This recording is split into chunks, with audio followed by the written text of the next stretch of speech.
तो दोस्तों ये है रेशियो एंड प्रोपोर्शन का एक्सरसाइज 8D। ठीक। और इस वीडियो में मैं आपको बताने जा रहा हूँ क्वेश्चन नंबर 1 से। तो देखिए पहला और दूसरा सवाल जो है इसमें बोल रहा है कि शो दैट, मतलब इसका आंसर कुछ आएगा नहीं, हमको सीधे शो करना है कि ये वाला प्रोपोर्शन में है। और दूसरे वाले में क्या बोल रहा है कि शो कीजिए कि चारों जो नंबर हैं प्रोपोर्शन में नहीं है। तो पहला दूसरा तो आसान है, चलो मैं लिख के आपको बताता हूँ। अब देखो मैंने चारों नंबर लिख लिया है और इसमें दो चीज़ निकालना पड़ता है। पहला तो प्रोडक्ट ऑफ एक्सट्रीम्स, दूसरा है प्रोडक्ट ऑफ मीन्स। अच्छा, एक्सट्रीम्स और मीन्स क्या है? जब जैसे यहाँ पे चार नंबर है ना, तो जो नंबर्स दूर दूर के हैं जैसे ये है और ये है, तो ये किनारे किनारे बाहर वाले जो नंबर्स हैं ये होते हैं एक्सट्रीम्स। और जो अंदर हैं दोनों नंबर 40 और 45, ये दोनों नंबर हैं मीन्स। ठीक। तो बस प्रोडक्ट मतलब मल्टीप्लाई, तो एक्सट्रीम कौन है? 30 और 60, इन दोनों का मल्टीप्लाई करके हम देखते हैं क्या आता है। तो आप मल्टीप्लाई करेंगे ना तो 1800 आ जाएगा। और अंदर वालों का करके देखते हैं एक बार हम, इनका कितना आता है? 40 × 45। इनका भी आप मल्टीप्लाई करेंगे तो आपका आ जाएगा 1800। ठीक है, लेकिन हम यहाँ पर साफ साफ देख रहे हैं कि दोनों बराबर ही है। तो एक फॉर्मेलिटी के तौर पे हमें एक लाइन लिखना पड़ता है कि हियर, जैसे कि हम यहाँ पर देख रहे हैं कि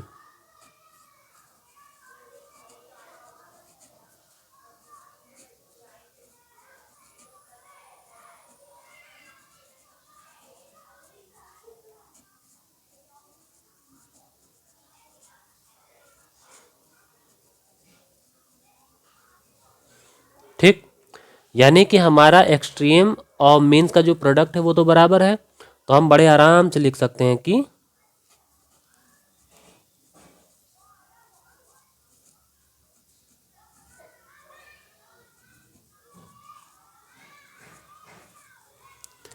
आर इन प्रोपोर्शन। ठीक,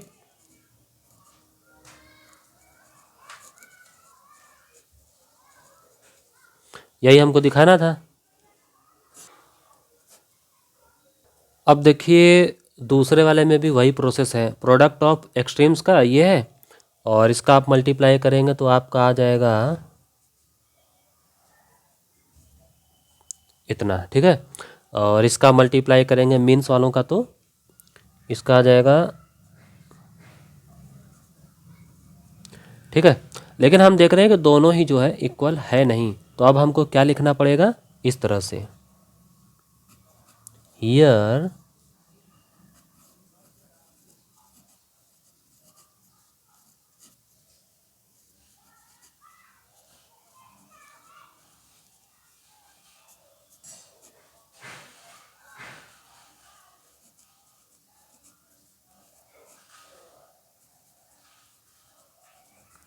ठीक, यानी कि दोनों का जो मल्टीप्लाइड है प्रोडक्ट बराबर नहीं है, इसीलिए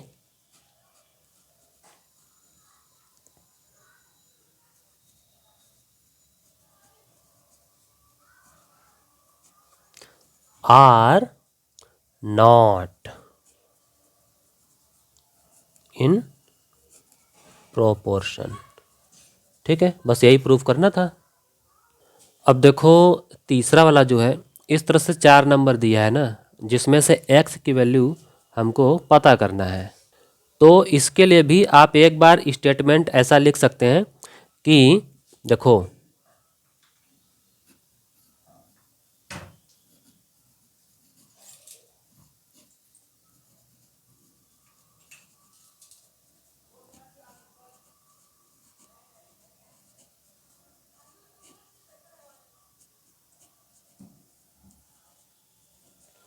ठीक, तो बस देखो एक्सट्रीम्स इधर लिखो चाहे इधर लिखो कोई दिक्कत नहीं। मैंने मीन्स को लेफ्ट में इसलिए लिखा है क्योंकि मीन्स अंदर वाला होता है और उसमें हमारा x आने वाला है। तो हम 9 और x इन दोनों का मल्टीप्लाई लेफ्ट में लिखना चाहते थे। ठीक है, और इधर कौन हो जाएगा? 2 × 27। ठीक, तो x के इक्वल क्या हो जाएगा?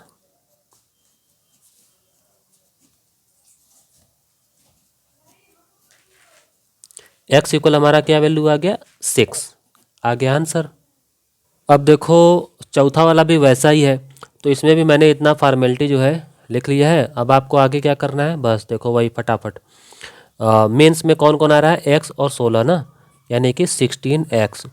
सामने क्या होगा 8 मल्टीप्लाई 35। एक बात याद रखना कि सीधे तुरंत मल्टीप्लाई करने की ज़रूरत नहीं है, ठीक है। आपको क्या करना है, फाइनली x इक्वल ऐसे जब लिख लेना 8 मल्टीप्लाई 35 डिवाइडेड बाई 16, तब यहाँ आराम से आप इसको काटिएगा, ठीक। तो जब आप यहाँ पर 35 को 2 से डिवाइड करेंगे तो आपका आ जाएगा 17.5। यह है आपका आंसर। अब देखो पांचवें वाले में मैंने एक्सट्रीम वाले को लेफ्ट में और मीन्स वाले को राइट में लिखा है, ठीक है। क्योंकि एक्सट्रीम्स यानी दूर दूर वालों में हमारा x मौजूद है, तो हम इसको जो है लेफ्ट में लिखना चाहते थे, तो 60 मल्टीप्लाई एक्स को लिख देते हैं हम 60x, ठीक है। और इधर क्या हो जाएगा 35 मल्टीप्लाई 48। इसको मल्टीप्लाई हम अभी करेंगे नहीं, बल्कि x इक्वल जब हम ऐसे लिख लेंगे ना, तब देखेंगे इसको कैसे काटा जा सकता है। तो हम देख रहे हैं कि 12 के टेबल में ये आता है 4 बार में और ये आता है 5 बार में। 5 से आप इसको काटेंगे तो आ जाएगा 7, ठीक है। तो बस 7 4 जा, आपका आंसर कितना आ जाएगा 28, ठीक। अब देखो ये जो छठवां वाला है, इसमें क्या बोला है, फोर्थ प्रोपोर्शनल हमको निकालना है ना। अभी तक क्या होता था कि 1 2 3 4 चार चार नंबर देता था ना, अभी इसमें क्या है 1 2 3 दिया है ना, चौथा वाला हमें निकालना है। तो हम इसमें इसमें इसमें इन तीनों सवालों में क्या करेंगे, सबसे पहले तो हमेशा लिखेंगे कि let the fourth proportional be x.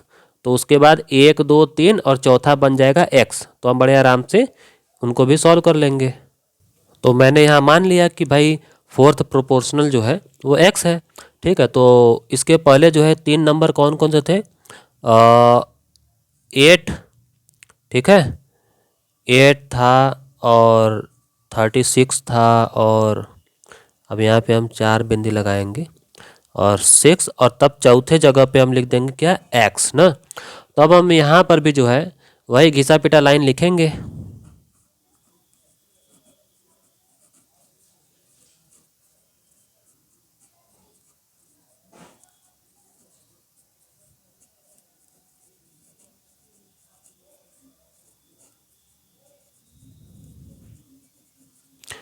ठीक है, तो बस एक्सट्रीम्स कौन है 8 और x ना, 8x इक्वल मीन्स कौन है ये,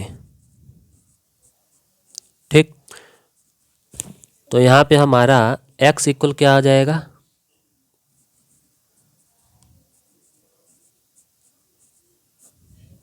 ठीक। अब हम क्या करें, 4 से इसको काटेंगे तो 2 आएगा, 4 से इसको काटेंगे तो 9 आएगा, 2 से इसको काटेंगे तो 3 आएगा, 9 3 जा कितना आ गया हमारा, x की वैल्यू 27। ये रहा आपका आंसर। अब देखो ठीक इसी तरह 6 का दूसरा वाला भी है, इसमें भी मैंने वही फॉर्मेलिटी जो है लिख लिया है कि भाई चौथा प्रोपोर्शनल हमारा x है, तो ये तीनों नंबर दिया था, x मैंने सटा दिया ना। तो फिर से वही बात है, क्या product of extremes equal product of means. अब मैं लिख नहीं रहा हूँ, आप समझ गए होंगे, आपको लिखना है तो लिख लीजिएगा, ठीक। अभी यहाँ पर क्या हो जाएगा कि दूर वालों का मल्टीप्लाई करेंगे तो 5x और बीच वालों का करेंगे तो 7 इंटू 30, ठीक। x इक्वल क्या आ जाएगा हमारा, 5 से काटेंगे 6, ठीक है, 7 6 जा कितना आने वाला है 42, आ गया आपका आंसर। अब देखो करते हैं जल्दी से कौन, तीसरा वाला ना। अब तीसरे वाले में क्या है, थोड़ा सा पॉइंट डाल दिया है बस, और कुछ नहीं है, ठीक है। तो देखो चौथा अगर मेरा x है तो ये और उसके साथ ये और ये हो गया ना, तो बस वही दूर वालों का मल्टीप्लाई हम कर देते हैं इधर, इसमें x लगा देंगे और इधर क्या हो जाएगा 14 का मल्टीप्लाई 3.5 में, ठीक। आगे क्या होने वाला है x इक्वल 14 मल्टीप्लाई 3.5, ठीक, और नीचे 2.8, ठीक।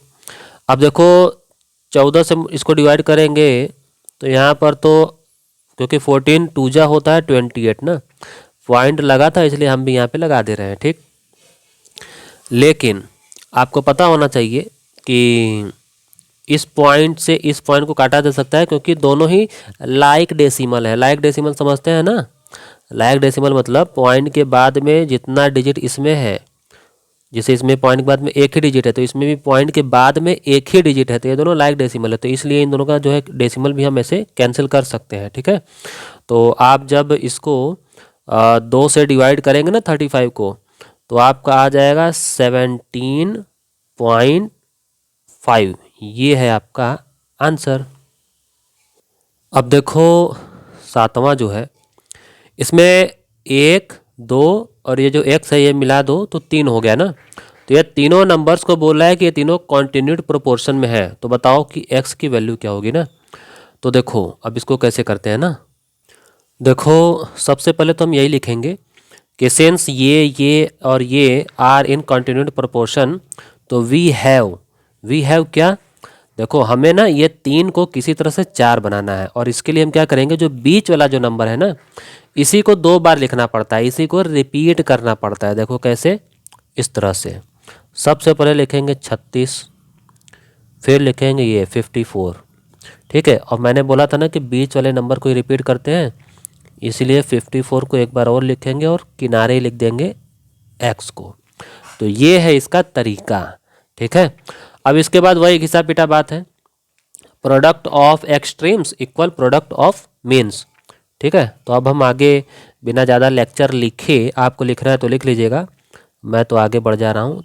36 इंटू एक्स इक्वल 54 मल्टीप्लाई 54, ठीक है। तो अकेले x इक्वल क्या हो जाएगा, 54 इंटू 54 बाई 36। देखो मल्टीप्लाई कभी किया मत करो तुरंत, हाँ ये जब नीचे आ जाता है तो कट के खुद ही छोटा हो जाता है, तो बल्कि बाद में जो छोटा मोटा नंबर बचेगा उसको मल्टीप्लाई कर लो, वो बल्कि समझदारी है, ठीक है। तो 9 से अगर हम काटें तो 6 आएगा, 2 से काटें तो 2, यहाँ आ जाएगा 3, ठीक है। और 2 से अगर हम इसको काटें तो 27, ठीक है। तो अब कुल मिला जुला के हमें क्या करना है, 27 का और 3 का मल्टीप्लाई करना है, तो इस तरह से हमारा आंसर क्या आ जाएगा, 81, ये है आपका आंसर। और अब जो 8वां वाला सवाल है ना, ये भी बिल्कुल वैसा ही है जैसे 7वां वाला था, ठीक है। तो इसको आप फटाफट समझ ही जाएंगे जल्दी से। देखो इसमें भी मैंने ये फॉर्मेलिटी सारा लिख लिया है, और इसलिए अब हमारा यहाँ डिजाइन क्या हो जाएगा, 27 और 36 पहले लिखेंगे, उसके बाद 36 का ही रिलेशन किससे होगा, एक्स से, ठीक है। उसके बाद जो है कि एक्सट्रीम का जो प्रोडक्ट है वो हम इधर लिख ले रहे हैं, और 36 इंटू 36 जो मीन्स है वो इधर लिख ले रहे हैं, ठीक।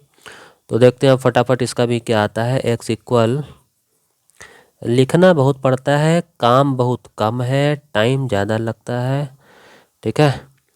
बस 9 3 जा 27, 9 4 जा 36, 3 से काटेंगे 12, ठीक है। अब 12 4 जा कितना आएगा, 48 आ गया आंसर। अब देखो क्वेश्चन नंबर 9 जो है, इसमें बोल रहा है कि थर्ड प्रोपोर्शनल पता करना है, यानी 1 और 2 नंबर तो है, तीसरा जो है हमें पता करना है। तो तीसरा हम मान लेंगे x, जब हम तीसरा x मान लेंगे तो बिल्कुल वही सीन बन जाएगा जो 7वें और 8वें में था। ये देखो शुरुआती 2 नंबर होते थे, तीसरा होता था x, ठीक है। तो जैसे ही हम x मानेंगे ये बिल्कुल सवाल बन जाएगा 7वें और 8वें की तरह, ठीक है। इस तरह से इसको इसको और इसको तीनों को हम सॉल्व कर ले जाएंगे आसानी से।